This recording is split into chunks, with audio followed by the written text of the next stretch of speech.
花开花落自有时，缘去缘来总有因。大家好，欢迎收听翠花的秘密。放假回家，一向乐呵呵的婆婆变得沉默寡言，身形格外消瘦。无论我们说什么、做什么，始终都没办法让婆婆开心起来。意识到不对劲的我提议带婆婆去医院检查身体。所有检查都做过一遍之后，显示婆婆身体各项机能完全正常。老公拿着一厚沓检查报告，不耐烦地唠叨。我就说没事吧，你偏不信，白花这么多钱了。我看我妈就是闲的，给她找点活干就没事了。我回头夺过郑岩手中的检查报告，瞪了他一眼。他说的是人话吗？什么时候了，还只知道心疼钱？我看他脑袋是进水了。见婆婆始终提不起精神起来，我还是带着她去了心理咨询师。经过一系列的测试，心理医生语重心长地告诉我，你婆婆这是轻度抑郁，而且还有自杀倾向。你们做家属的一定要多多关注她呀。走出诊室，心理医生的话在我耳边不断徘徊。原本开朗的婆婆怎么会变成这个样子？是我对这个家有什么误解吗？平时看起来公婆相处很和谐，怎么好端端的就生病了呢？回到家里，公公正敲着二郎腿在茶几上，周围地上到处可见的食物残渣和残余垃圾。看到婆婆之后，公公不悦地瞥了眼我们，怎么才回来？我都要饿死了，赶紧给我做饭去。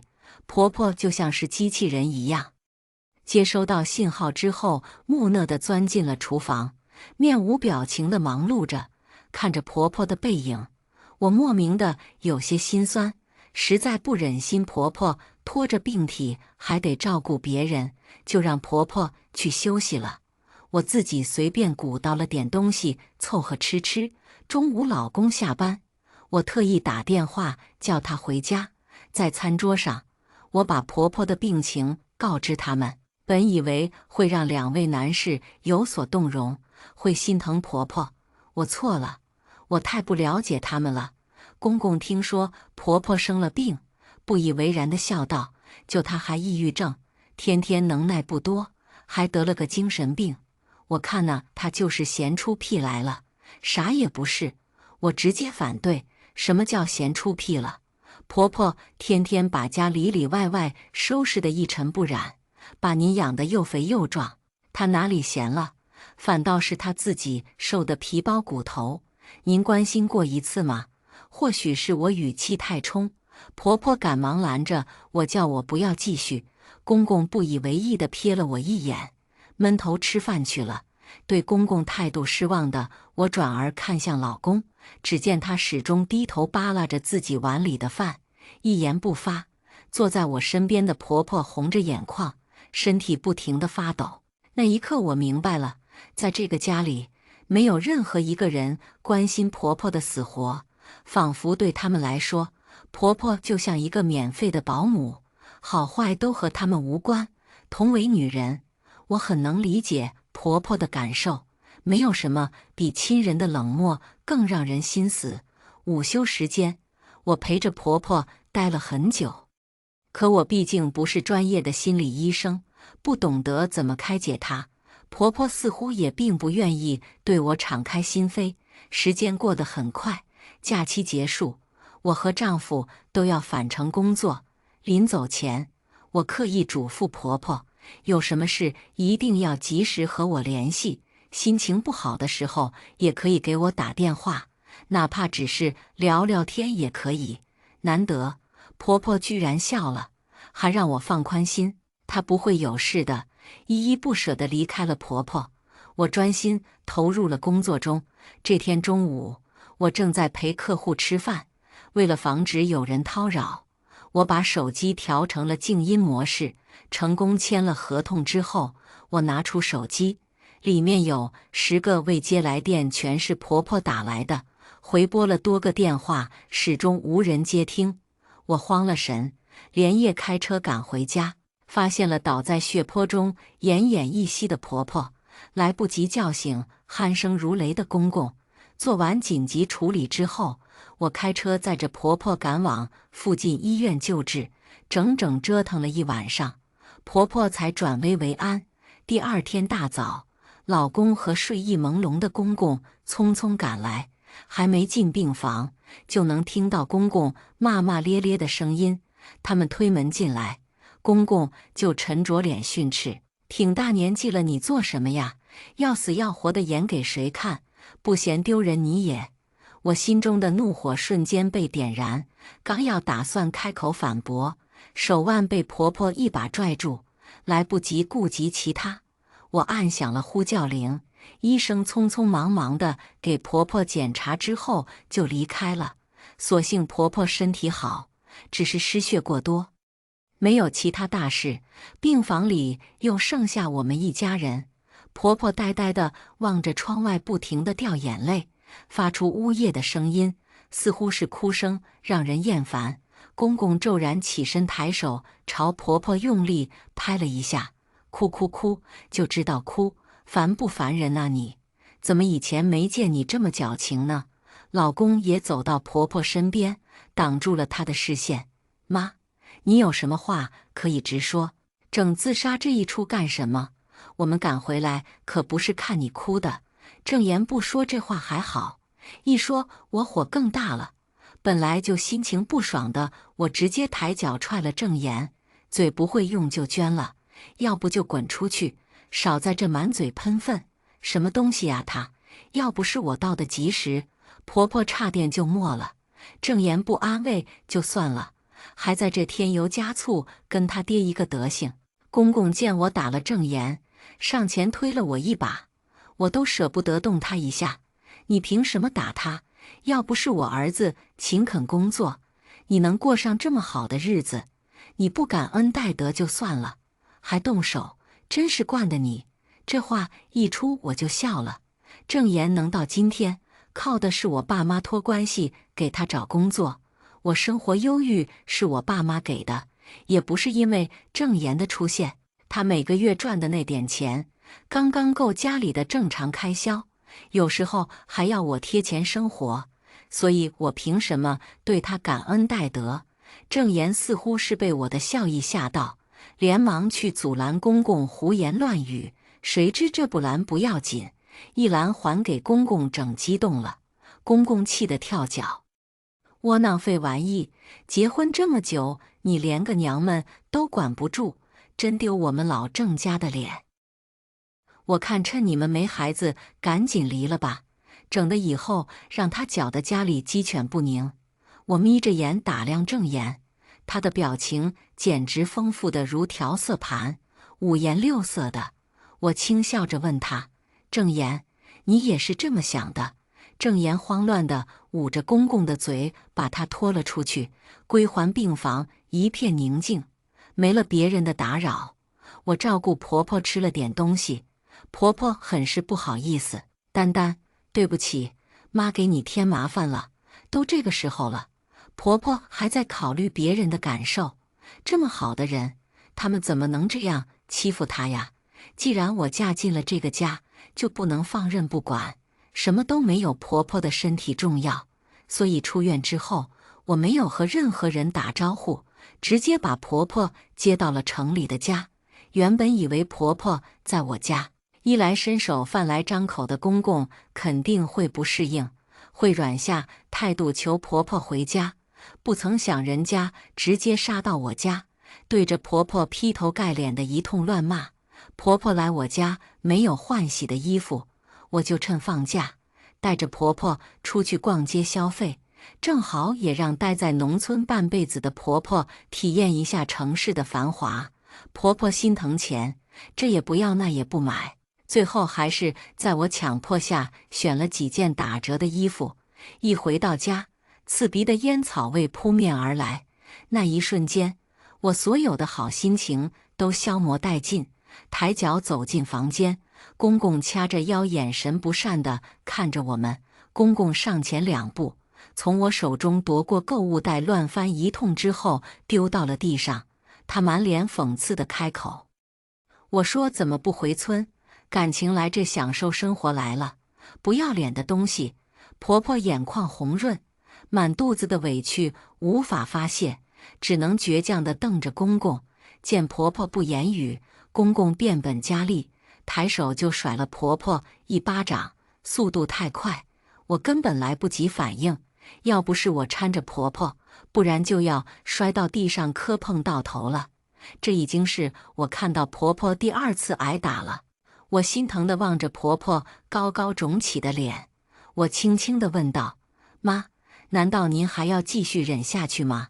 毕竟家暴只有0次和无数次。”婆婆与我四目相对，她的眼底闪出异样的光芒。我稍微往一边侧了侧身，给婆婆让出地方，以防她施展不开。电光火石之间，一道响亮的巴掌声充斥在房间的每一个角落。老东西，你欺负我一辈子，我非得都还回来不可。看你以后还敢不敢打我？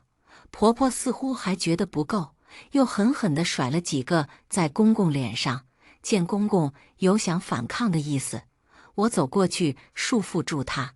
虽然男女力量悬殊，但我可是空手道黑带，制服一个老年人并不是什么难事。随后，公公的惨叫声响起。要不是郑言下班回来阻止了这场闹剧，公公的脸怕是要毁容了。公公鼻青脸肿地躲在郑言身后。儿啊，你妈都被你媳妇给教坏了，他们还合起伙打我，你一定不能饶了他们。看见公公那张脸，我就忍不住想笑，一个没憋住我笑的眼泪都出来了。郑言的自尊心被伤害，黑着脸把我拽回了房间。咣当一声，门被重重地关上。我收敛了脸上的笑，坐到化妆桌边等候发落。郑言丝毫没有注意到我情绪的变化，蒙头往枪口上撞，一开口就质问我：“你都跟妈说什么了？他们2口子的事你能不能不管？你非得要把家里闹得天翻地覆才肯罢休是吗？”我真是五体投地，我只不过是帮婆婆反击，怎么在郑言嘴里就成了胡闹了？还有就是什么时候家庭和睦都要靠女人默默忍受来维持了？人和人之间基本的尊重都做不到，还谈什么2口子？我懒懒地掀了掀眼皮，打都打了，说这些有用吗？郑言突然泄了气，拉着我的手蹲在我面前：“老婆，我不是跟你生气，我爸这打挨得实在冤枉，不如这样吧，明天把他们送回村里，咱俩过2人世界，行吗？”冤吗？我没觉得，相反我还觉得便宜他了呢。嫌弃地拍开郑言的手，我反问：“那你妈再有事怎么办？”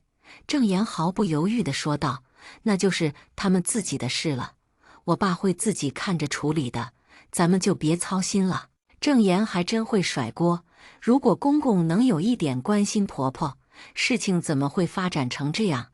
他倒是一点都不操心，自己妈死活都无所谓。我怎么以前没发现他这么无情呢？今天是他妈妈，明天是不是就会轮到我了？越想我就越觉得恐怖。这件事绝对不能就这么算了。我始终不放心，就随便找了个借口，又多留婆婆在家待了2天，似乎是上次挨揍的原因。公公这2天安静了许多，没有之前气焰高了，说话也是温温柔柔的。不过我觉得多数原因也是因为她脸肿得张不开嘴，需要婆婆照顾。果不其然，被我猜中了。公公的脸恢复之后，立刻又变回了原来的样子。周5晚上，婆婆来到我房间跟我说想回家，她觉得在这里住也不是个事，我和郑言的生活都被他们打乱，挺不好意思的。我原本想挽留，可婆婆执意坚持，我也不好再说什么。金窝银窝不如自己的狗窝，这个道理我还是知道的。想着婆婆要回去，再见不知道是什么时候了，我就主张带着公婆去饭店饱餐一顿。全程公公都沉着脸，但我也没在意，八成他又是心疼钱了，怕我乱花他儿子的薪水。吃完饭，我又带着婆婆去超市转转，买了一些营养品。好不容易来一趟，回去总得给亲戚朋友买点东西才是。直到我去收银台结账的时候，公公爆发了。公公抬手掀翻了我推着的购物车，大吼道：“败家娘们，自己不赚钱，也不知道省着点花。我们老郑家怎么就娶了你这么个玩意？爸，你发什么疯？差点砸到妈，你没看到吗？”我顾不上自己被砸伤的脚，连忙过去把倒在地上的婆婆扶起来。动静太大，引得众人纷纷驻足吃瓜。刚站稳脚，公公就走过来，把婆婆拽到一旁训斥：“儿子辛苦赚钱，你不是不知道，他花钱没够，你不知道拦着点，你怎么也舔个脸花起没完了？靠！我真的恼火。要不是这么多人看着，我真的想踹他一脚，强压住火气。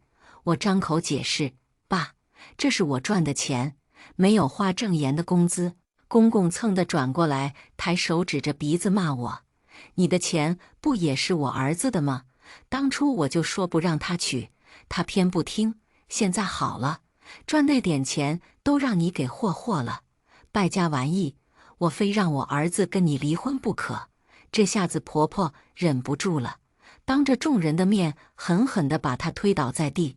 婆婆站在我前面保护我，咬牙切齿地痛骂公公：“我那天就应该扇烂你这张臭嘴，天天胡说八道。儿子儿媳妇过得好好的，你瞎出什么主意？再说了，我儿子的钱给你买烟买酒就行，给我花就不行。我要跟你离婚，郑国军。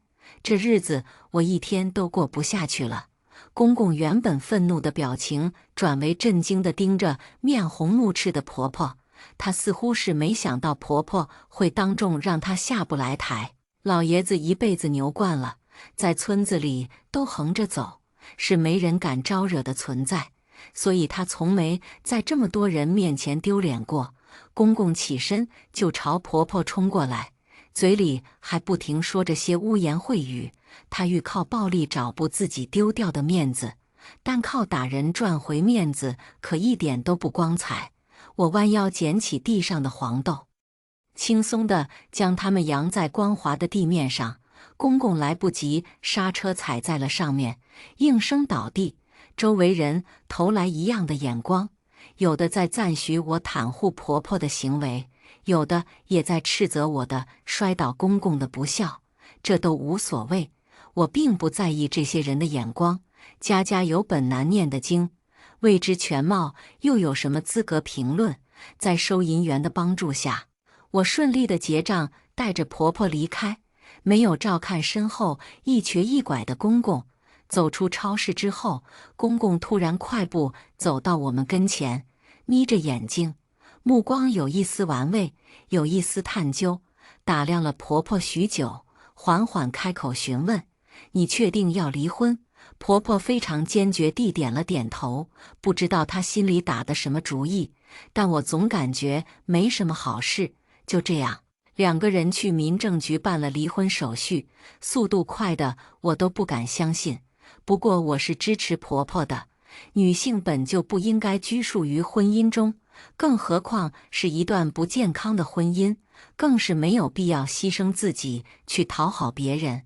为了庆祝婆婆恢复单身，我们两个跑到了附近的沙滩边去玩耍，畅快淋漓地诉说自己心事之后，我们才收拾东西回家。路程刚走到一半，郑言就打来电话说公公摔伤了腰，被送进医院了。慌慌张张地赶到医院，面对的却是郑言的怒火。郑言铁青着脸，用力地把我拽到公公床前：“徐丹，看看你干的好事！我爸上了年纪，你居然把他自己扔在家里！”我反驳道：“家里不是有保姆吗？我专门给爸请的。”公公不乐意了，上来就对我给辞了，家里养活你妈一个闲人就够了，啥家庭啊，还请保姆，我可消受不起。婆婆是闲人，那她是什么？混吃等死的吗？好意思说别人，也不看看自己什么德行。说完我之后，郑言又过去吼婆婆：妈，你也是的，您现在不好好照顾我爸，老了谁跟您作伴呢？一日夫妻百日恩，您怎么就撇下我爸不管了呢？好家伙，郑言可真会说，站在道德的制高点上绑架我们两个女性。他自己出去跟哥们喝酒，我们两个就要在家照顾他父亲，哪里来的道理？更何况公公这个腰伤应该没什么大碍吧，不然他也不能现在用挑衅的眼神看着我，都不给我们解释的机会，公公就撇嘴哭了起来。儿子啊，你这媳妇心真狠，她不管我也就算了，还挑拨我和你妈的关系，害得我和你妈离婚，还把我一个人丢在家里摔伤了腰，她没安好心呐。郑言听说自己爸妈离婚，也十分惊讶。我从包里拿出公婆的离婚冷静期回执单给郑言看过之后，又塞回了背包，紧紧拉住拉链。他嘴巴抽动，欲言又止的样子看得我不舒服，有什么就问，知无不言。郑言顿了顿之后，还是开口：我爸妈离婚是你撺掇的。我没有回应，气氛陷入僵局。婆婆主动站出来替我澄清：不是的，儿子，是我不想和你爸过了。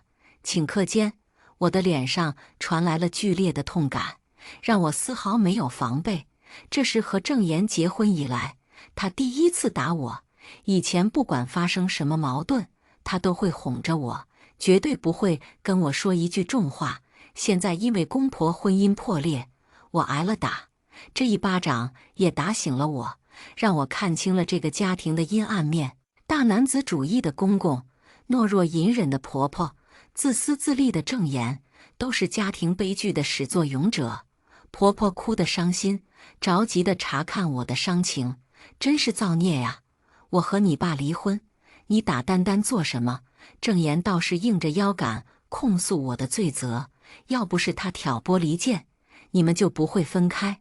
都怪我平时对他太好，让他忘了自己是谁了，居然还让你们离婚。郑言说的没错，结婚之后，我的确不记得自己是谁了。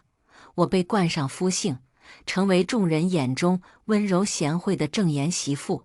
我活得没有自我，整天陷入无休止的内耗中。我担心自己年老色衰，担心他身边出现的每一位年轻异性。渐渐的，我活成了自己最讨厌的那种人。好在郑言打醒了我，给了我一个看清现状的机会。我勾起唇，看向郑言刚刚打了我的手。不过须臾，病房里传来郑言的哀嚎声。他不是喜欢打人吗？那我废了他的手，就相当于是扼住罪恶的根源了。不过我也没使劲，就是最多让他打1-2个星期石膏而已。公公很聪明，悄悄地报了警。警局内，我爸妈焦急地在我眼前晃来晃去，婆婆则是泪眼婆娑地蹲在地上，不停地叨念着：都是我的错，都是我的错，是我不该意气用事。看，这就是在不健康婚姻下生活的女性，她们总会将事情不好的结果归咎于自身，可她们只是为自己伸张正义，却要遭受内心及众人的谴责。明明婚姻是2个人的事情，凭什么要一个人去忍受、退让呢？我起身把婆婆扶起来，将她拥在怀中安抚。妈，走到这一步，我们谁都不想，但是已经这样了，你就不要自责了。我爸妈也过来安慰婆婆：是啊，亲家母，儿孙自有儿孙福，你别想太多。后来经过警方的调解，我和郑言的事情选择私了。警察局门口，郑言拉着我的手不肯松开，甚至不惜跪下求我：媳妇，我错了，咱们不离婚行不行？我刚刚就是一时冲动，如果一时冲动可以脱罪，那监狱里有无数的犯人都不应该关在里面。巴掌甩在我脸上的时候，他就应该知道会是什么样的结果，并且证明他可以接受这个后果。我费力挣脱郑言的纠缠，十分平静地望着他。我抬手擦掉他眼角虚伪的泪。郑言，你没有错，在不了解真相的情况下，你毫不犹豫选择听爸的一面之词，说明你根本不爱我。是我眼瞎看错了人，是我一直沉迷于你为我编织的梦。很感谢你打醒了我，以后你好自为之吧。郑言双眼泪汪汪地抱着我的大腿不放。媳妇，我真的错了，你再给我机会，我肯定改正。为了得到原谅，他甚至开始打自己，这不活脱脱一个家暴男吗？这场戏看得我没了兴致，抬起脚就踹在了他的胸口上。公公看着不成器的郑言，拽了他一把：“没出息的东西，你求他干嘛？好媳妇一抓一大把，等爹回去给你物色几个好样的，保准比他强。”郑言似乎有被鼓励到，哎，也不知道他哪来的自信，难不成他觉得凭借一个公司小职员就能让人家姑娘对他刮目相看？真不知道他们父子俩咋想的。后来，我和郑言在公公的挑唆下选择了离婚，同时我也支付给郑言一笔医疗费用。拿着回执单的那一刻，我感觉天仿佛都变蓝了。婆婆一个人在城里孤独无依，郑言更是指望不上。我就带着她跟我一起去我爸妈的另一套房子里去住。搬出郑言家前，公公还挑衅地对着婆婆说：“你真的要跟他走？你儿子已经跟他离婚了，他一个外人可不会拿你当亲妈，说不定哪天就会把你扫地出门。”婆婆也不甘示弱，对她扫地出门，姑奶奶也乐意，总比在你们家受穷气强。公公气得咬牙切齿：“行，郑淑华，你走了就永远别回来，我倒要看看你离开我能过成什么样。”我回头看向瞧好戏的公公，平静地回了句：“一定过得比你好。”拉着行李箱，我们娘俩头也不回地离开了郑言家。没多久，离婚冷静期结束，我们4个人都拿到了各自的离婚证，彻底断了彼此之间的关系。之后的日子，我摒弃杂念，专心投入工作中。爸妈也因为我有一段失败的婚姻而对我的婚事闭口不谈。婆婆住在我家，照顾我的饮食起居。为了感谢婆婆，我还专门给她报了老年大学，让她多多交朋友，学习一些有用的知识，而且多出去走走，也有利于她病情的恢复。就这样，我们的生活过得充足多彩。一天晚上，我的手机铃声打破了室内的平静。刚洗漱完的我拿起手机一看，是郑言的电话。我本想着挂掉，又怕是什么要紧的事，还是接通了。对面开口的并不是郑言，而是之前合作过的张总，叫我去吃饭。按照他给的地址，我开车赶往了酒店。推开门，看清里面的人之后，我朝着空位走过去。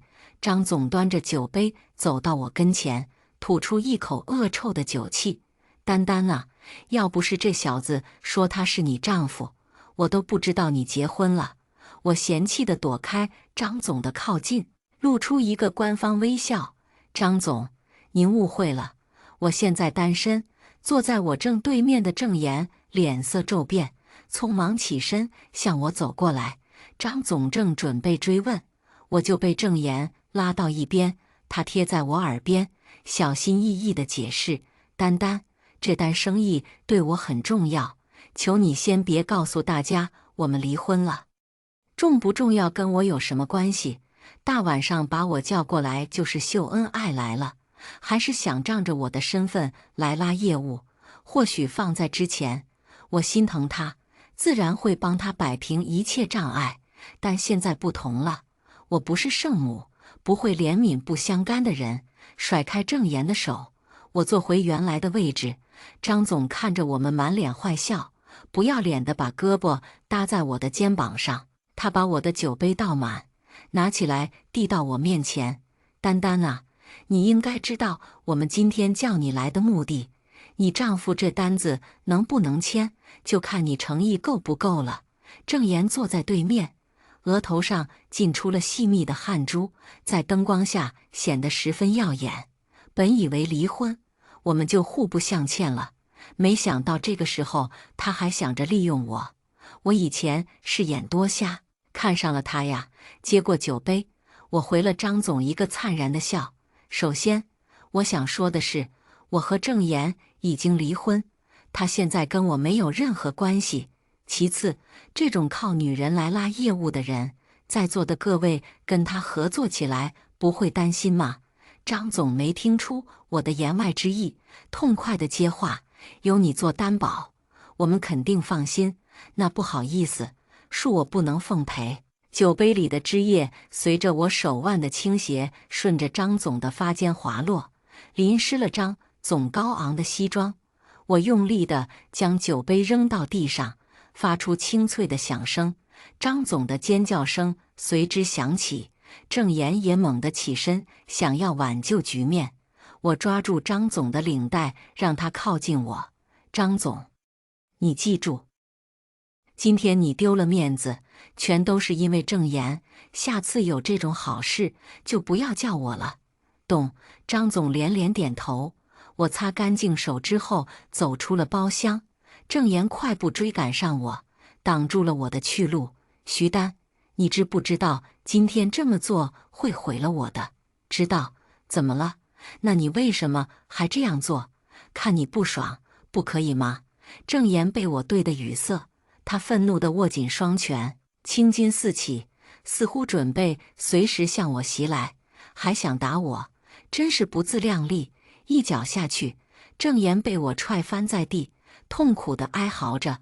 我蹲在他身边，掐住他的脖子。郑岩，吃软饭也要有个限度。看在之前的情分上，我没有对你下手，刚刚只是个警告。要是再让我发现你打着我的名义招摇撞骗，别怪我对你不客气。郑岩也被我的态度吓到，不敢反抗，因为他知道我有能力让他永远翻不了身。走出酒店，我深吸了一口气，这份感情彻底的断了。没过多久，朋友就兴高采烈地告诉我郑岩被公司开除了。意料之内的是，我并没有很惊喜。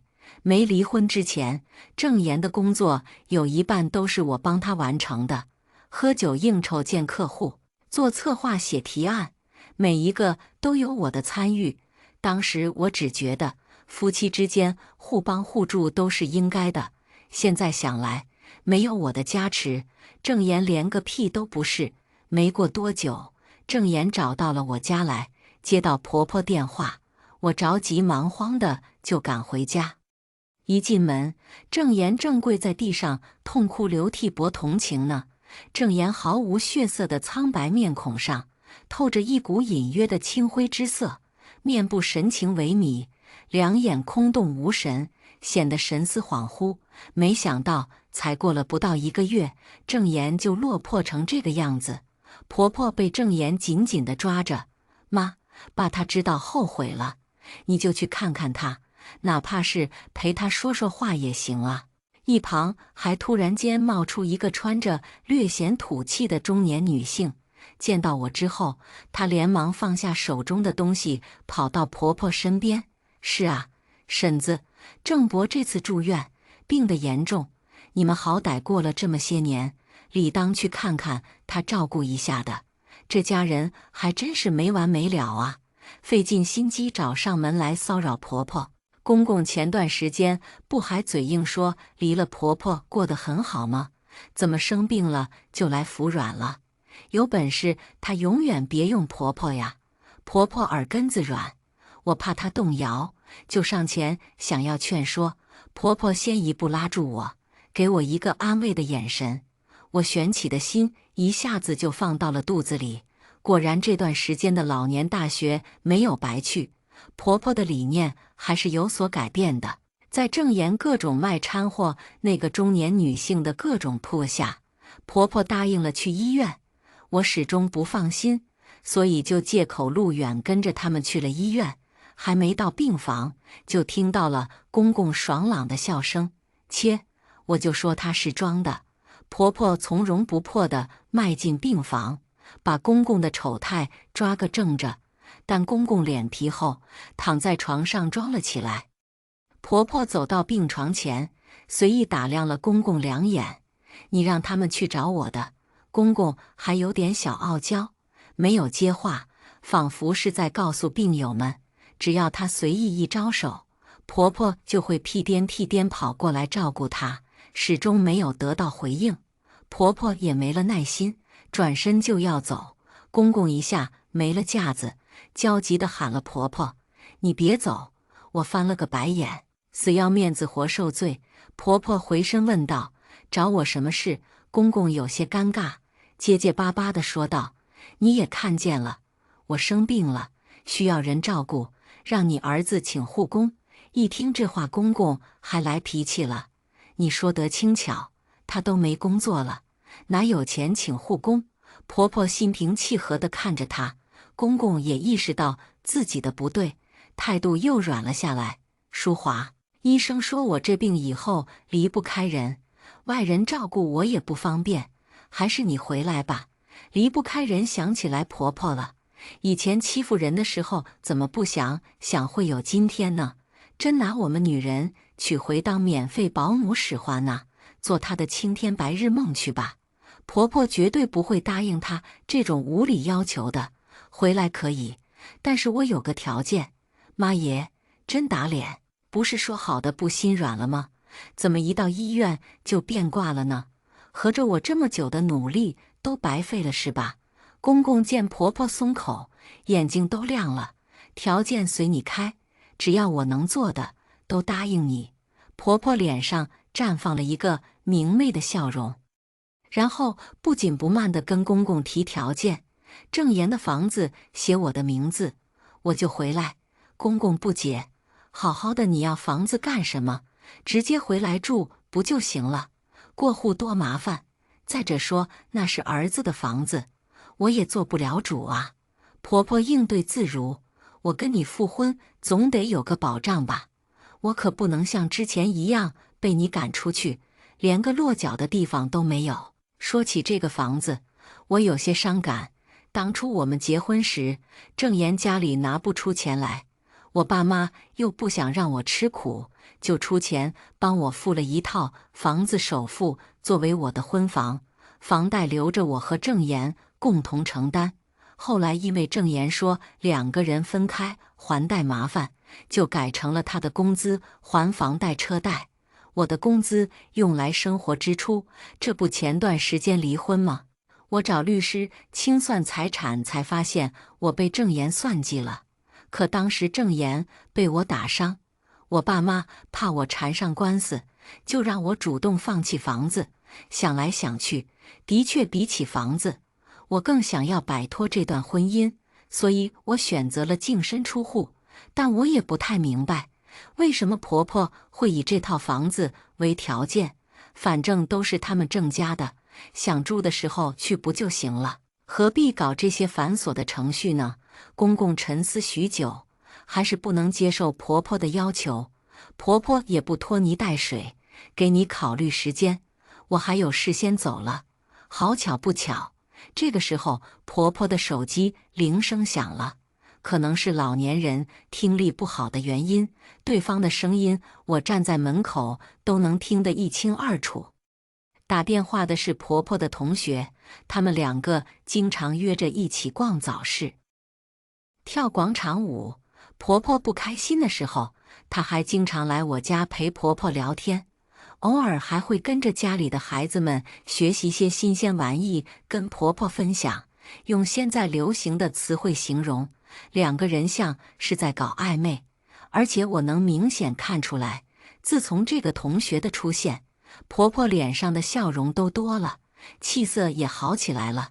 看来，好的爱情真的会让人身心健康。婆婆的离开让公公和郑言陷入了危机感中。公公主动联系，答应带着婆婆去过户了。本来要上班的我，被婆婆硬拉着一起去过户房子。在房屋管理登记处，郑言始终犹犹豫豫的不肯签字，最后还是公公踹了他2脚，他才勉强的写下名字。为了爹妈的幸福，他做点牺牲也不亏。轮到婆婆签字的时候，郑言停在楼下的车突然被人砸了。那可是郑言花了2年工资买下来的，也是他名下唯一的财产了，可不能再出差错了。他们父子俩飞快地跑了出去，查看车子的情况。婆婆趁机拉着我在登记表上签了我的名字。那一刻我才明白，婆婆以复婚作引，其实是为了帮我把房子要出来。我心底一酸，这房子不要了，我不想你回去跟他们受苦。婆婆笑出声来，戳了一下我的脑门，傻孩子，房子都给你了，我还复什么婚？天呀！我恍然大悟，原来一切都是婆婆设的计呀！果然，姜还是老的辣，激将法都能想得出来。办完手续之后，公公得意洋洋地准备去民政局复婚，我带着婆婆直接开溜。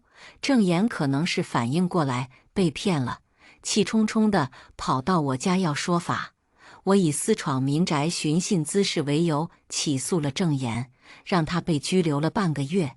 正好在这期间，我派人把房子里郑言的东西全部清空，打包寄回了村里。公公因为郑言被抓的事情一病不起，郑言出狱以后也没再来找麻烦。不过就算他来也没关系，我们夫妻一场。我太了解他做事畏手畏脚的性格了，就算他有报复我的心，也没有敢于挑战法律底线的胆子，所以我没有什么可顾忌的。不久之后，公公的死讯传来，我和婆婆回去参加了葬礼，但并没有见到郑言。听村里的乡亲们说，郑言跟着一个开公司的发小出去闯荡赚钱去了，走时候还借了好多人的钱。再后来，郑言的发小骗走了他所有的钱跑了。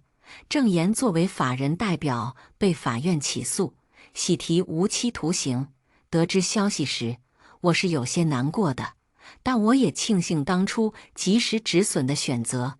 幸好，当初我们都坚定地选择了自己。下面我们来听第2个故事。2个月前，一场意外的车祸带走了我的前夫和女儿，身边的每个人都骂我是灾星。葬礼那天，我遭到了婆婆的驱逐，她说是我克死了前夫和女儿。为此，我患上了抑郁症，不得不辞去工作，把自己关在家里。为了排遣寂寞，我养了一条宠物狗，取名叫贝贝。贝贝很乖巧，我每次搂着它，都会想起女儿。它活泼爱玩，时常趁我不注意跑到楼下玩耍。那天下午，我刚洗完衣服，发现贝贝又不在家，便下楼寻找。来到小区后花园，我看见一个戴眼镜的男人正拿着火腿肠陪贝贝玩耍。看见我，贝贝立刻撒欢跑来，蹭我的裤腿。这狗是你家的，很听话。男人也跟着走来，露出很古板的笑。我女儿也想养只宠物，可惜没物色到合适的。我有些反感男人的自来熟，抱起贝贝，礼貌地说，有些宠物只是看着听话，养起来会很麻烦的，也有比较温顺的吧。男人笑了笑，把目光藏在厚厚的眼镜下面，就像你家贝贝，特别听话，还粘人。可能看出我不喜欢跟陌生人交流，男人很快收敛了表情，转身走向另一条楼道。我则看着他的背影，有些奇怪，这个人怎么知道我家狗的名字？回到家，我做了满满一桌子菜，却没有心情动筷。空荡荡的屋子，再也没人可以陪我说话，菜已经凉了。我夹起一根鸡腿，丢到贝贝的嘴边，看着他贪吃的样子，眼泪再也抑制不住。女儿生前也喜欢这道菜，我经常失眠，每到半夜睡不着的时候，就会掏出手机，不断拨打前夫电话，熟悉的铃声在耳畔回响，但我却再也听不到他和女儿的声音了。我哭得好伤心，搂着贝贝，一夜都没睡。起床时已经是第二天下午，疲惫地穿好衣服，我感到大脑有些昏沉，昨晚的风好大，我可能又着凉了。我轻轻揉着太阳穴，试图缓解身上的疲惫感。忽然，手机响起，我看向来电显示是警方打来的。前夫遭遇的车祸起因很蹊跷，警方偶尔会打来电话，追问我一些问题，实在不想回忆那些让人崩溃的细节，我直接选择了挂断。我并不在乎车祸是怎么发生的，只知道那场车祸毁掉了我的所有。我憎恶所有关于车祸的消息，同样憎恶那些纠缠我的警察，他们居然怀疑是我在车上动了手脚，真可笑。平复下心情，我走向阳台，打算透口气。太阳光很毒辣，让长期待在家的我无法适应。我遮住额头，伸手去拉窗帘，余光瞥向对面的楼房，却在角落中捕捉到一束反光，是昨天那个戴眼镜的男人，正拿着单反相机，站在另一栋楼的楼道里，用镜头对着我的脸。滑，我使劲拉下窗帘背靠着墙，心里有些慌。小区很破旧，住着不少外来的打工人，鱼龙混杂，治安一直不好。朋友曾经劝我搬家，但我舍不得，只有这里还残留着前夫和女儿生活过的味道。头好疼啊，可能是感冒加重了。我抓起遮阳伞，打算再去趟医院。刚到小区门口，我又看见了那个男人。男人依旧拿着那部单反，只是身后多了一个5、6岁的女孩。早啊，他笑着对我打招呼。我有些疑惑，望着他身后的女孩。我女儿，她叫小柯。男人抚摸着女孩的头，满脸宠溺。我不说话，又把目光转向那部相机。眼镜男开始挠头。抱歉，不是故意偷拍你的，我是个摄影师，刚才正在取景。哦，我点点头，脑袋确实太疼了，匆匆离开，打车去了医院。接诊医生是我朋友，叫张浩，一个笑容阳光、很温柔的大男孩。周丽，你的偏头痛和感冒没有半点关系。看过我的病历本，张浩眼中闪过一丝心疼。我知道那场车祸对你的刺激很大，但你不能一辈子活在那些阴影里。我没有说话，张浩又把手伸过来，握住我冰凉的手背。他的手很温暖，也很有力度。你有没有想过，接触些新鲜的人和事，这对你的病情会有很大的帮助？再说吧，我现在没心情。我默默把手抽开，故意不看他的脸。他笑得有点尴尬。行，我替你开点安神补脑的药吧，至少能让你睡踏实点。谢谢。拿过药，我转身离开，没有在意身后那一丝潜在的温存。我很清楚张浩对我的好，可我实在没有心情去应付。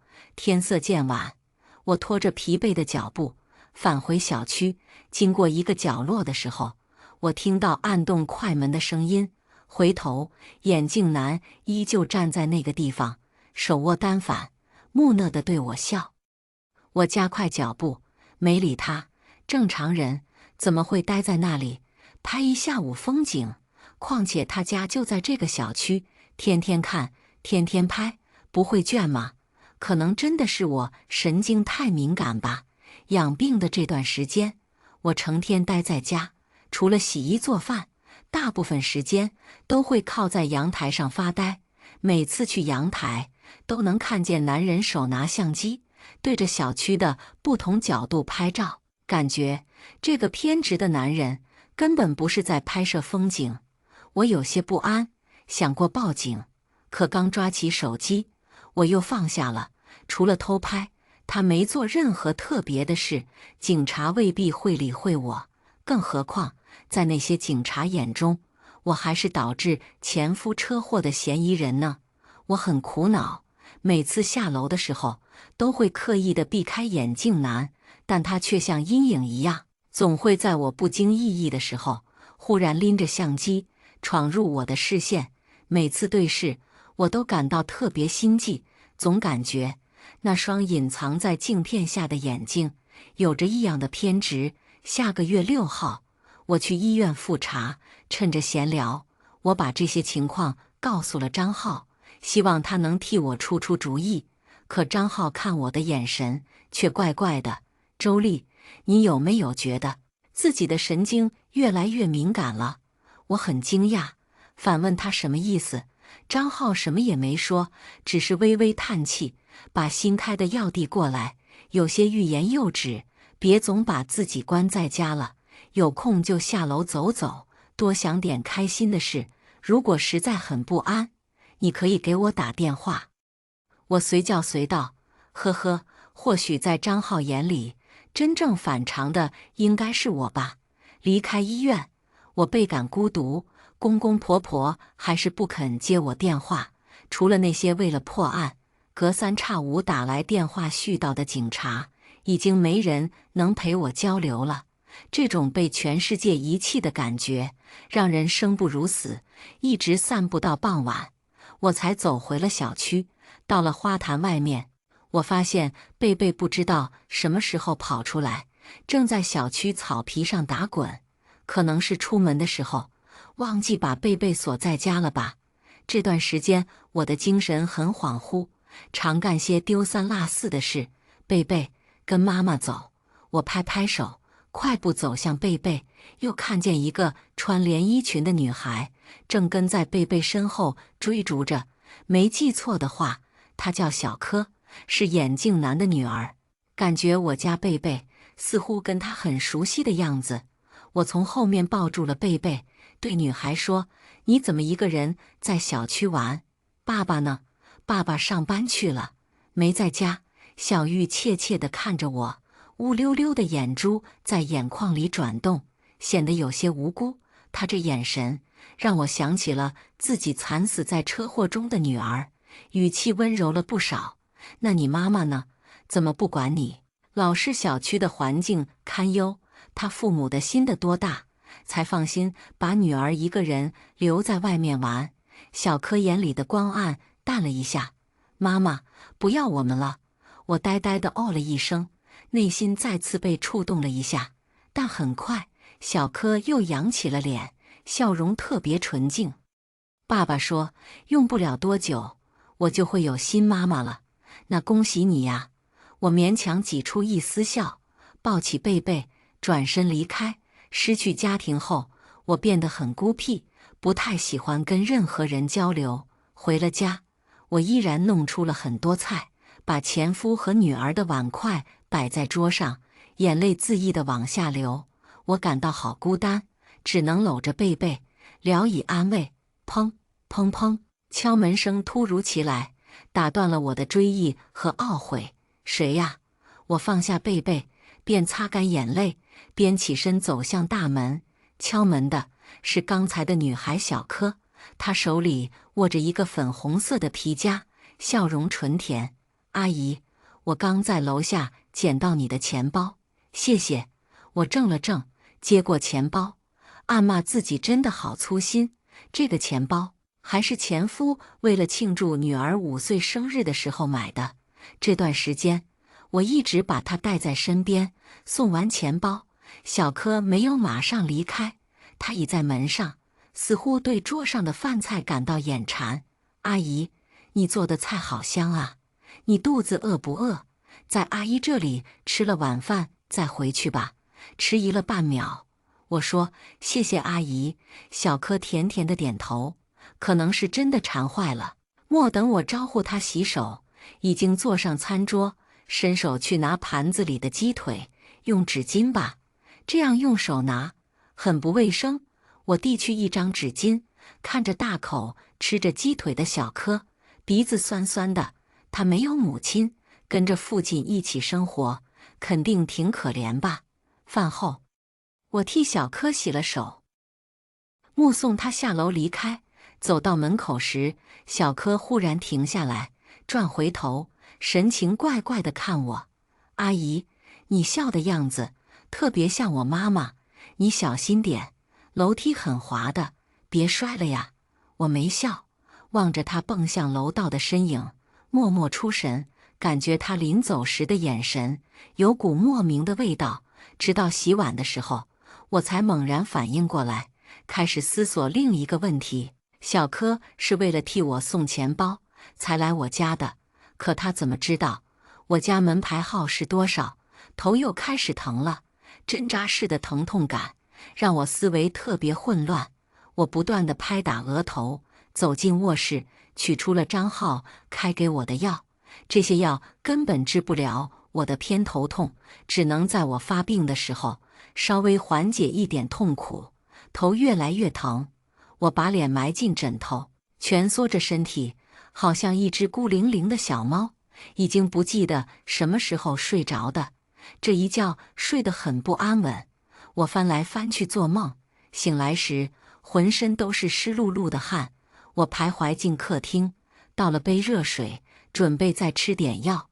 砰砰，大门被再次敲响，这次的敲击声很有力度。我疑惑地放下水杯，跑去开门，随后闯入眼帘的人直接把我吓了一跳，是小柯的爸爸，那个让我感到可疑和古怪的男人。你来我家做什么？我握住门把手，神情有些不安。谢谢你昨天照顾小柯，我是专程来道谢的。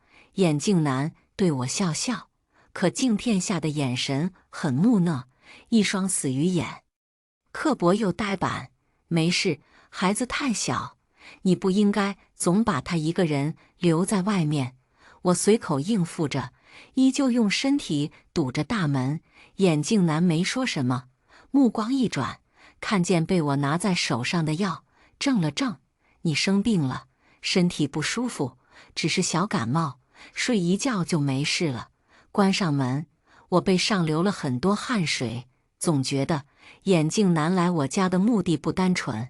可静下心来，我又怀疑是自己想过了，可能真被张浩说中了。这段时间，我的精神一直很敏感，每次下楼都会刻意回避那个眼镜男，总在担心自己稍不留神，他就会出现在我身后。奇怪的是，我对他女儿小柯却没有任何反感，每次下楼散心，都会趁眼镜男不在的时候，主动跟小玉打招呼。可能是因为他的眼睛太像我女儿了，一样的干净、清澈，充满了美好。很快我们变成了朋友，偶尔我会带着小柯回家，陪他聊天说话。小柯就这样融入了我的生活，直到后来发生了真正让我不安的事。那天下午，天气很热，我打开热水器，准备清洗一下头发。热水器年久失修，偏偏在这时候罢工了。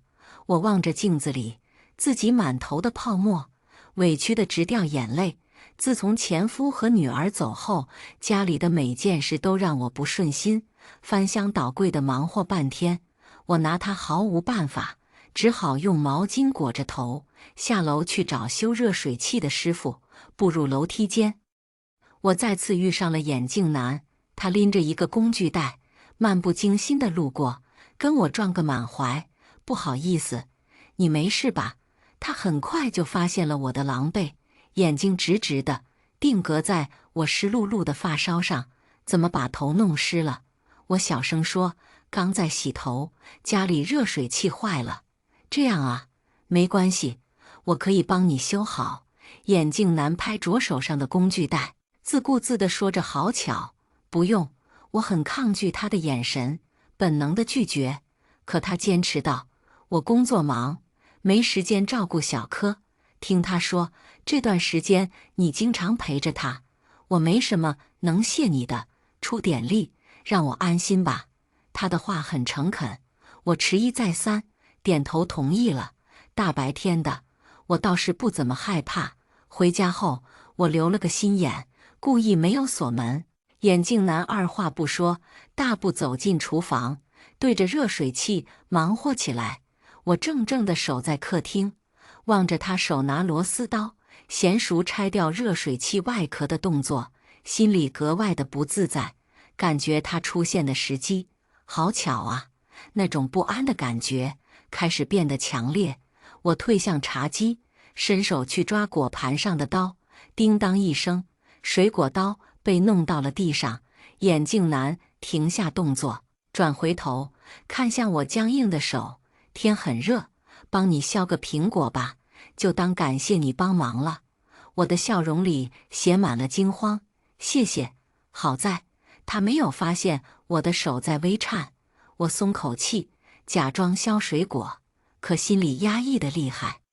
一个不留神，又割伤了自己的手指，怎么这么不小心？放着我来吧。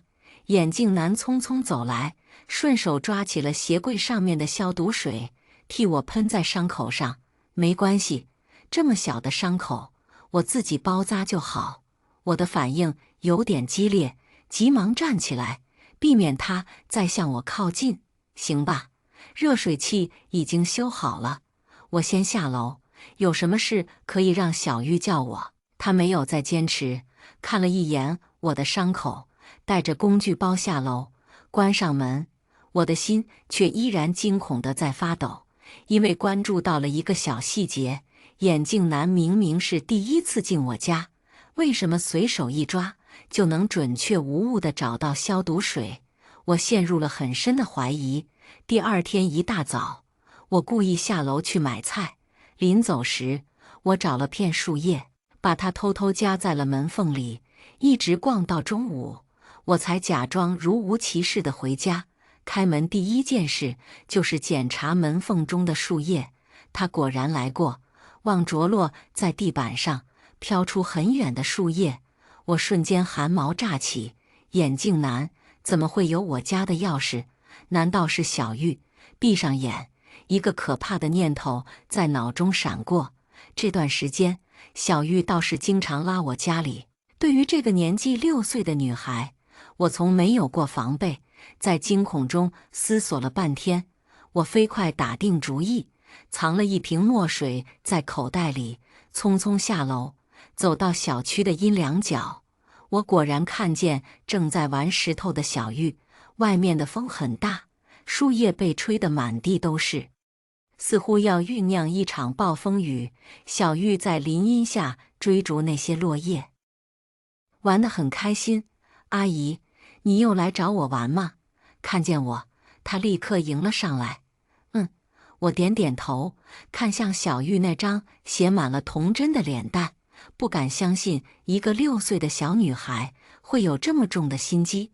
可为了验证猜想，我还是趁小玉不注意的时候，偷洒了些墨水在她裙子上。小玉，你裙子好脏啊，丢掉墨水瓶。我故意露出很惊讶的样子。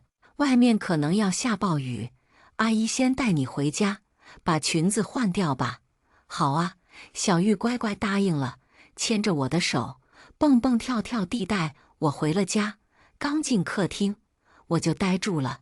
眼镜男家的陈设居然跟我家一模一样，大到电视和茶几，小到一个茶杯的摆放，都看不出任何差别。阿姨，你怎么流汗了呀？小玉抓着我的手，语气依旧甜甜的。没，天气好热，你把裙子换下来，自己去冲个凉吧。我推着小玉走向卫生间，掩上卫生间大门，又退出来，走向眼镜男的卧室。卧室门没锁，等我推门进去之后，立刻发现了更让人窒息的一幕。他家床头柜上贴满了我的生活照，甚至还有很多我在房间换衣服的私密照。恐惧瞬间扼住了我的喉咙，我大脑一片空白，飞速转身，逃也似的离开。记得几天前，小玉曾说那个眼镜男很快就会给他找个新妈妈。原来那个人是我。返回家，我用力关上门，把身体蜷缩在沙发上，开始思考这个变态究竟是怎么拍到那些照片。我一直是个非常谨慎的人，就算在家里，也不会完全放松戒备。我可以肯定，自己每次换衣服之前，都会先瞄一眼门窗，确保家里不会有第二个人，除非想到某种可能。我立马跑进卧室，用力挪开梳妆柜，随后映入眼帘的一幕让我汗毛一根根都竖了起来。梳妆柜下面一个很不起眼的角落，出现了一个监视器，同样的监视器还出现在了客厅和厨房。原来家里每一个角落都长满了这个变态的眼睛，也难怪上次我家热水器坏掉的时候，他能提前拎着工具包在楼下等我。我把身体死死贴在墙上，感受着无形的恐惧。天气更闷热了，酝酿了一天的雷雨云让窗户变得格外阴沉。我掏出手机，尝试着联系张浩。我在这座城市没有朋友，唯一能想到的人只有张浩。通常这个时候，他都在接待病人，连着拨打了3次，张浩都没有接听。我绝望地放下手机，想要收拾东西逃离这里。这该死的偏头痛又犯了，恐惧让我的思维很混乱，挣扎着去拉行李箱。忽然，整个天空亮了一下，咔嚓的炸雷震得屋里门窗都在颤抖。我丢开行李，吓得捂住了头。从小我就害怕打雷，前夫还在的时候，每次遇上雷雨天，我都会吓得钻他胳肢窝。可现在已经没人能给我安慰，雷声轰隆隆作响，浑浊的雨帘好像一个囚笼，让我无处可逃。我无助地搂着贝贝，完全不知道怎么办才好。暴雨下的天空黑得很快，我伸手去按开关，可室内仍然很黑。意识到小区停电了，好在杂物间里还存放了几支蜡烛。我一边安抚贝贝焦躁的情绪，一边摸黑走向杂物间大门。砰砰，急促的敲门响，让我把脚步定个下来。贝贝忽然从我怀里跳下去，跑到门口转圈，还发出了一些呜呜讨好的声音。门外回荡着熟悉的哭声，在暴雨下忽近忽远。阿姨，你开门呐，外面打雷了，家里很黑，我好怕。是小玉。我僵在原地，内心极度纠结。他的父亲是魔鬼，我没有勇气再收留小玉。小玉哭得更凄惨了。阿姨，求你了，爸爸一直没有回家，我怕黑，你让我进去好不好？哭声让我心烦意乱。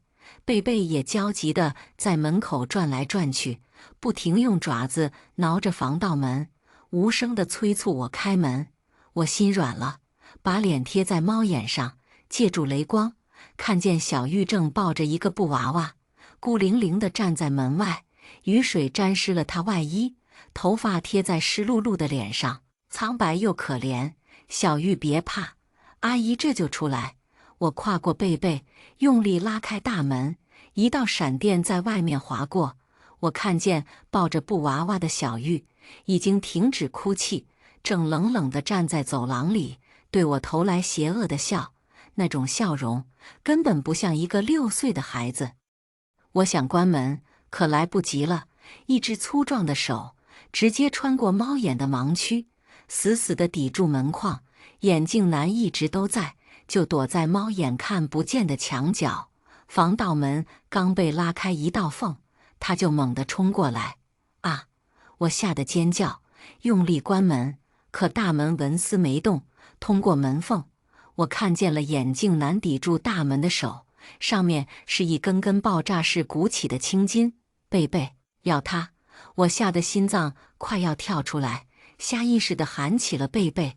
听到我的指令，贝贝立刻冲了出去，但下一秒发生的事再次让我绝望。贝贝居然趴在地上，蹭着眼镜男的腿，卖乖是好。眼镜男死死盯着我，脸上带着诡异的笑意。你家狗一直都好乖。恐惧让我的心在下沉，猛然松开手，疾步冲向厨房。厨房有刀，是我唯一反抗的机会。可转身的瞬间，眼镜男已经拽住了我的衣服，他的力气很大，用力一扯，将我外套撕碎，人也滑向地板。紧接着，男人压上来，掏出一块湿毛巾，从后面捂住了我的嘴。我想喊，但只能发出一些含混的呜呜声。暴雨依旧在持续，雷声不停地响，覆盖了一切挣扎。那块湿毛巾的味道很怪，我只吸了几口，气力很快就耗尽，而且开始头晕，意识渐渐脱离了大脑。我耳边仿佛听到小玉咯咯的冷笑。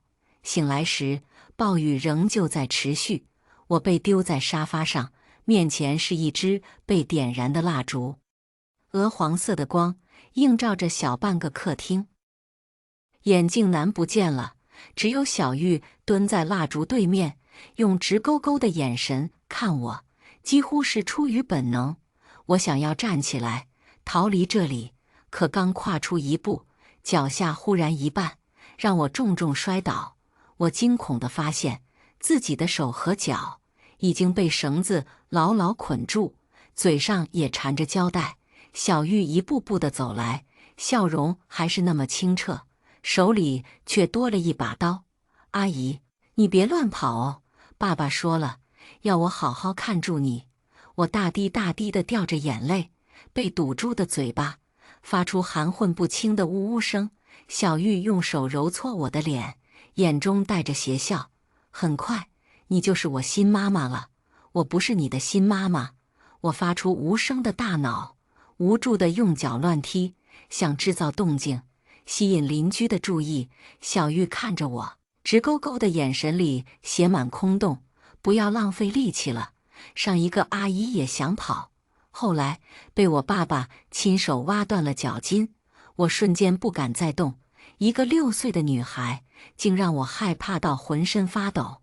我极力瞪大眼睛，用眼神释放出哀求信号。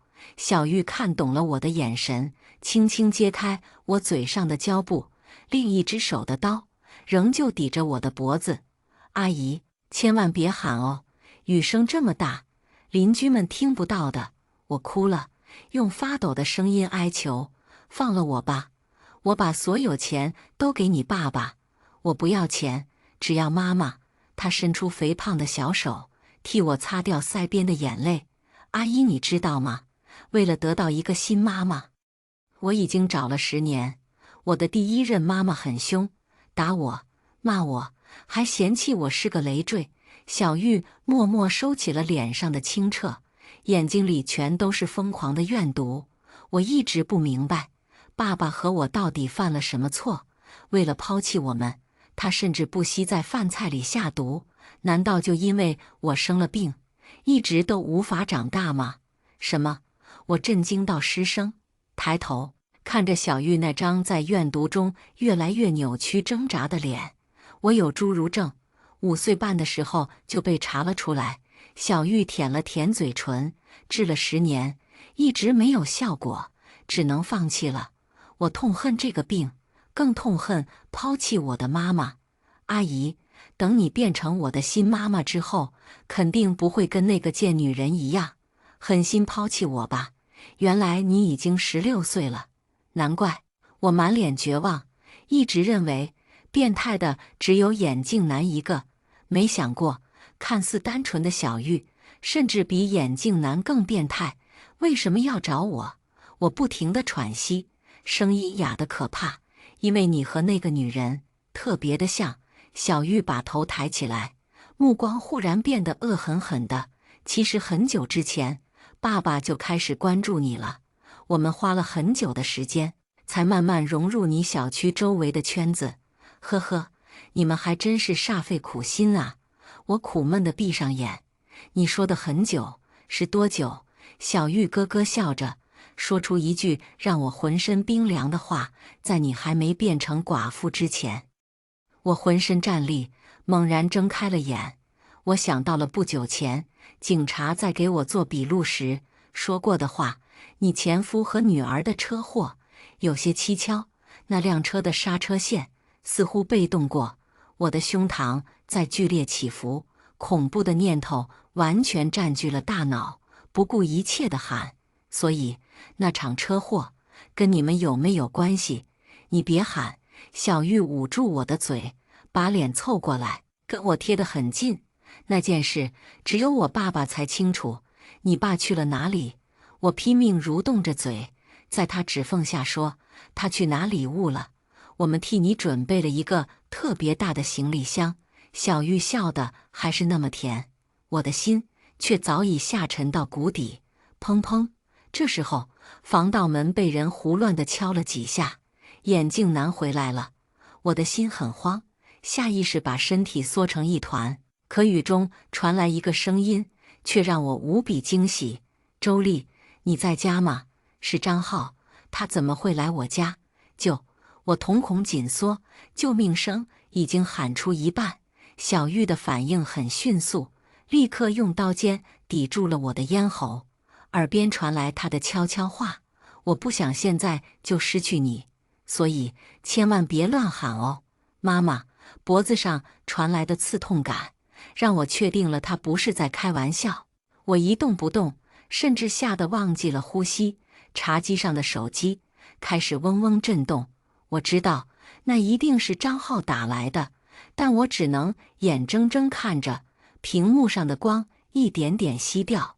完了，我再次被拉回了绝望。小玉却站起来，露出诡异的笑，好像在宣扬一场胜利，已经不会再有人来救我。只是忽然，大门外传来砰的一声巨响，这次不是敲门，而是撞门。周丽，你千万别做傻事啊！我知道那场车祸对你的打击很严重，可你还有父母，还有我呀！撞击声中夹杂着张浩充满担忧的怒吼。我心中的希望被再次点亮，或许是因为我最近的情绪波动太大，让张浩产生了误会，怀疑我闭门不出是为了做傻事吧。我从没这么喜欢过他的傻劲，真麻烦。小玉骂了一声，重新找来胶布，用力封住我的嘴，然后他握着那把尖刀，大步走向门口，还把娇小的身体藏在了大门背后。糟了！看见小玉的动作，我霎时明白了他要干什么。呜，我想提醒张浩，让他小心，但是嘴巴被胶带缠得很紧，加上手脚被捆着，没办法制造任何动静。果然，小玉开始行动了。她藏在门后，腾出一只手，轻轻打开了门锁。大门毫无征兆地开了。用力过猛的张浩骂了句靠，身体失衡，也跟着栽进来。我看向张浩摔倒的地方，眼里全都是惊恐。敞开的门在一点点闭合，露出隐藏在门后的一把刀，还有一双稚嫩的手，死死握着刀柄。张浩七手八脚地爬起来，望着手脚被捆，连嘴巴也被封死的我，一脸的震惊和迷茫。我发出呜呜的声音，拼命地抬高下巴，示意他注意身后。终于，张浩察觉到什么，本能地转身，小玉也在同一时间扑上去。他个子矮矮的，奋力举高的刀尖恰好能刺向张浩的小腹。那一瞬间，我的心脏几乎跳出了嗓子眼。好在张浩没有出事。进屋来的时候，张浩手里还拎着一个塑料袋，里面装着一杯奶茶，是我大学时最爱的那种口味。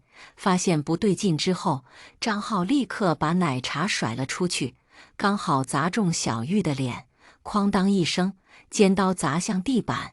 张浩只用一只手就掐住了小玉的脖子，并把她狠狠甩向墙角。尽管小玉在不停挣扎，但她毕竟只有6岁小孩的身体，面对一个身体健康的成年男性，他什么也做不了。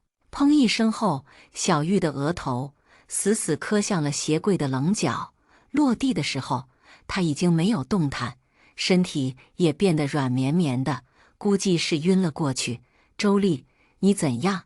张浩没有再看他，转身跑向我，用力撕开我嘴上的胶带，又蹲下身体替我解绑。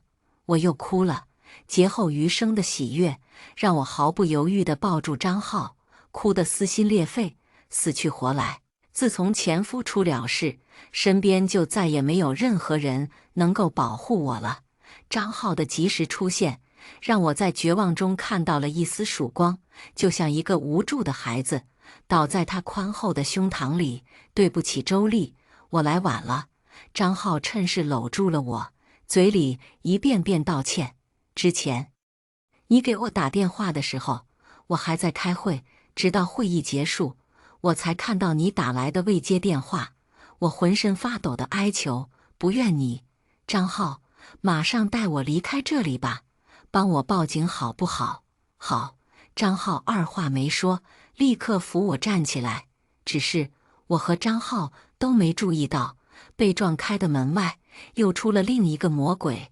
真正的魔鬼不知道什么时候，眼镜男回来了，顺手捡起那把掉在地上的尖刀，刀光一闪，张浩背后全是血。啊！他发出惨叫，用力把我推开，反手去抢眼镜男的刀。可眼镜男比张浩更强壮，左脚一蹬，张浩就被顶翻在地。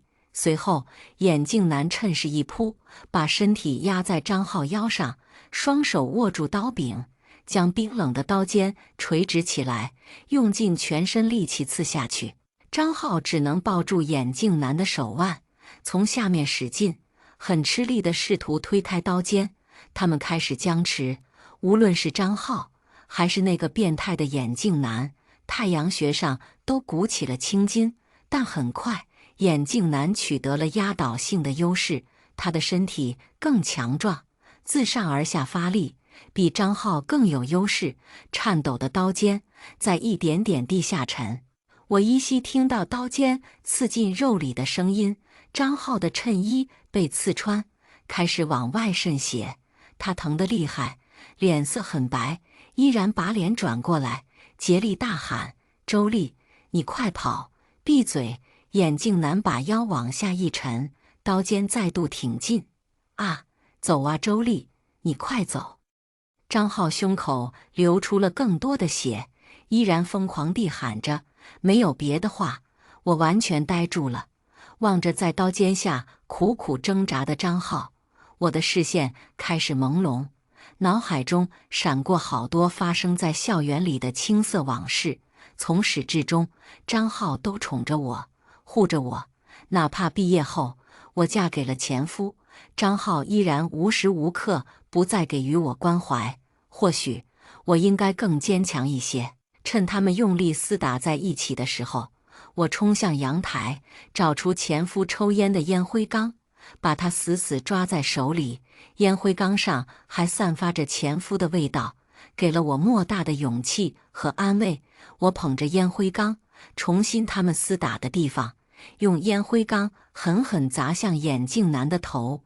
第一下，眼镜男居然没有任何反应，他眼球暴突，把所有力气都集中在那把刀上，五官扭曲，眼里布满憎恨。我用力挥出第二下，砰的一声后，这个变态开始流血，把脑袋稍微偏了一点。一瞬间，看我的眼里布满了红血丝，声音变得异常沙哑：臭女人，我为你做了这么多，我想要好好对你，我们一家三口团聚，你居然这么对我！他咆哮着吼出来，腾出一只手扇向我的脸。我被巨大的力量带倒，耳膜好像穿孔了，脑袋里有嗡嗡的声音在回旋，但我没有放弃，强忍着耳鸣和眩晕感，再次爬起，对着眼镜男的后脑发疯似的敲打，一下，两下，三下，眼镜男毕竟还是血肉之躯，每次受到敲击，他的身体都会抖一下，作用在刀上的力量也会小一些。我忘记了恐惧，忘记了疼痛，好像疯了一样，不断地重复着敲打他后脑勺的动作，不记得我是怎么停下来的。我只记得，最终眼镜男倒在了血泊里，鲜血从他脑门上涌出，染红了一片地板。接着是张浩跳过来，用力搂着我，喜极而泣的一幕。不要怕，我们得救了，得救了吗？我泪眼婆娑地看着张浩，手上依然抓着前夫留下的烟灰缸，怔怔失神。张浩则捡起了眼镜男捆我的绳子，把这个疯子捆得结结实实，然后掏出手机报了警。因为是凶案，所以警察来得特别快，我们被连夜送进了医院。除了耳膜穿孔和身上的几道勒痕，我没有受太严重的伤害。倒是张浩，因为和眼镜男搏斗时被刺穿了胸口，缝合了好几针，所幸没有触及到内脏。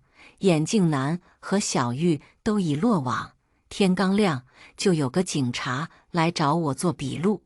讽刺的是，这个找我做笔录的警察和调查我前夫车祸的是同一个人。之前他曾经怀疑是我在前夫的刹车线上做了手脚，毕竟前夫那么好的人，从没跟外人结过仇，而我又是那份意外险的唯一受益者。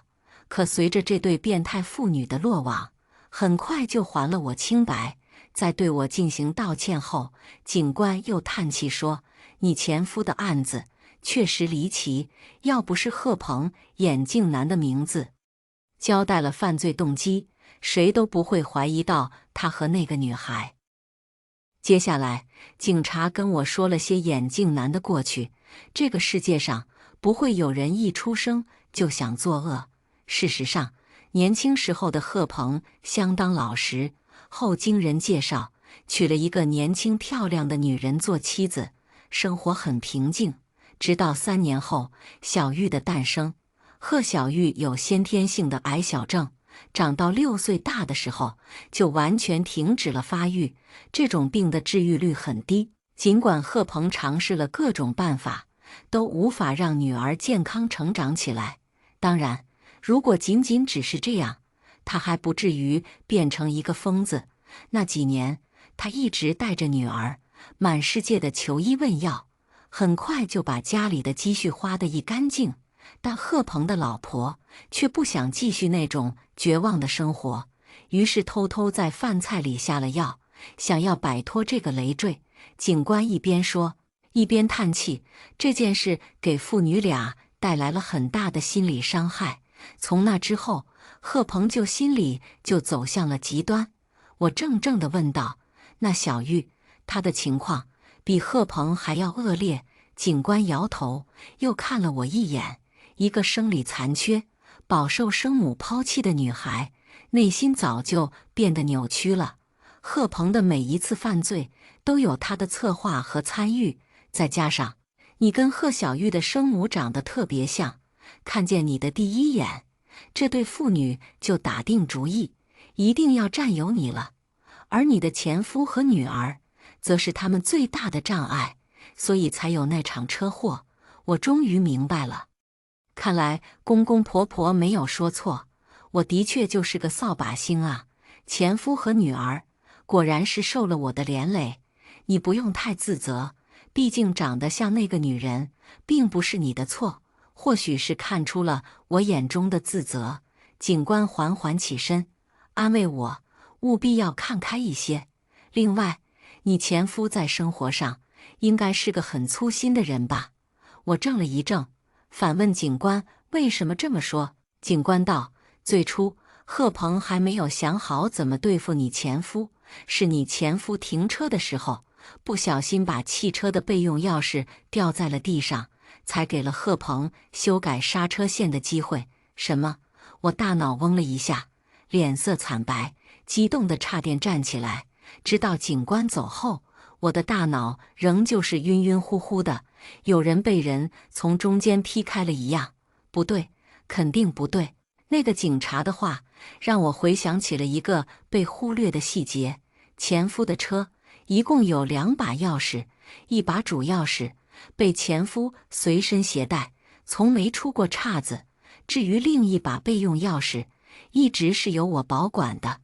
我记得很清楚，拿到备用钥匙后，我就一直把它放在梳妆柜里，这么多年来一直没动过，怎么可能被前夫带出去丢掉？想到这个，我立刻跑出医院，匆匆打车回了家。家里依旧是一片狼藉，保持着那晚的犯罪现场。我跨过客厅，匆匆来到卧室，一把拉开梳妆柜大门，备用钥匙好端端地躺在抽屉里，根本没被人动过。我死死握住车钥匙，麻木地跌坐在床垫上。家里的备用钥匙一直都在，那眼镜男捡到的那把又该是怎么来的？2个月后，张浩的身体完全康复。得知他出院的消息，我立刻打去电话，以感谢救命之恩的名义，邀请张浩来我家吃饭。他想都没想，痛快答应。那晚，我做了满满一桌子的菜，还特意换上了很妖娆的红裙子，浓妆艳抹，把自己最好看的一面展现出来。席间，他一口喝光了杯中的红酒，然后死死握住我的手。周丽，一切都过去了，你应该忘掉从前，重新开始。他声音很沉，眼中是浓得化不开的温柔。也请你给我一个机会，好不好？我满脸堆笑，再次拿出了红酒杯。喝完这3杯，如果你还能听到我说什么，我就告诉你答案。好。张浩二话没说，猛一扬脖，直接对着瓶子吹起来。他酒量一直很不错，上大学那会已经号称1000杯不到，可今晚的红酒却和以前的不太一样。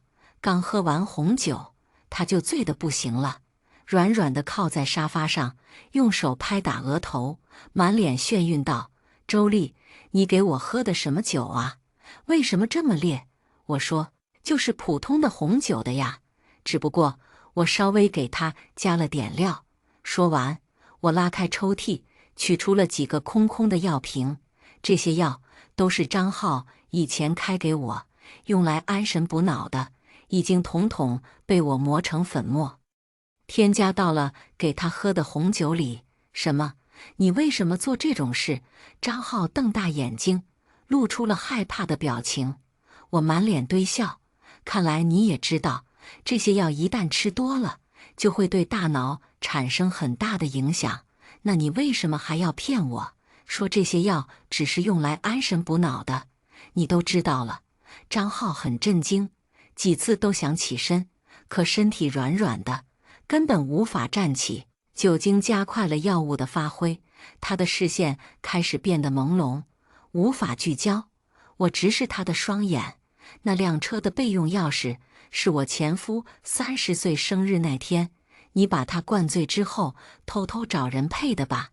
你到底在说什么呀？药物的刺激让他神情变得呆滞。其实那对父女的事你早就知道了，你一直没有作声，不过是为了借他们的手除掉我的前夫和女儿。我竭力维持着平静，语气轻缓，一点点地抛出自己的发现。你才是掌握全局的人。当眼镜男自作聪明，以后掌握了我的一切时，你却站在更高的地方，监视着他的一切。事实上，张浩一直在为眼镜男打掩护。当我发现眼镜男很不对劲的时候，你会从专业医师的角度告诉我，那不过是我沉浸在悲痛中的应激反应。你甚至借着治病的名义，骗我吃下了很多精神类的抑制药品，让我精神恍惚，无法集中精力去观察身边的异样。直到眼镜男忍耐不住，开始对我下手的时候，张浩再以英雄的身份出现，除掉这个工具人，以此来博得我的好感。整个犯罪过程，张浩一直置身事外，没有留下任何把柄。可最终，他栽在了自己亲手开的药上。那些精神抑制类的药品，在酒精的发挥下，击溃了他所有的防线。下一秒，他露出了疯狂的笑容，歇斯底里地说：“对，我承认这些是我干的，所有的一切都是为了你。”早在大一那年军训时，张浩就已经对我迷恋得无法自拔。他想尽各种办法来接近我，博取我的好感。可从始至终，我的眼里却只有前夫一个人。他嫉妒、疯狂，一直想要将我从前夫手上夺走。直到那天，在他接诊的病人群体中，出现了一对很古怪的妇女，一场借刀杀人的计划终于展开。录完口供后，我拨通了报警电话。张浩对罪行供认不讳，最终被判处11年监禁。又过了3个月，我跑去监狱探监，本以为他会痛哭流涕地向我忏悔，可张浩很平静，落座后不吵也不闹，只是问了我一个问题：“你的保险赔偿金都拿到手了吧？”“什么？”我怔了怔，表情僵在脸上。“你骗不了我的。”张浩把脸贴着钢化玻璃上，五官扭曲的变形。自从我发现那个畜生为了掩盖自己的无能，偷偷给你下药，还找来别的男人借种后，我就猜到你会这么干了。可惜，就算有了那对妇女打掩护，也未必能完全洗脱你的嫌疑。我只好搭上自己，配合你把这场戏演完。今天的故事到这里就结束了。过去终将会过去，但故事已然成故事。您的点赞和订阅就是我更新的动力，期待您给出任何建议。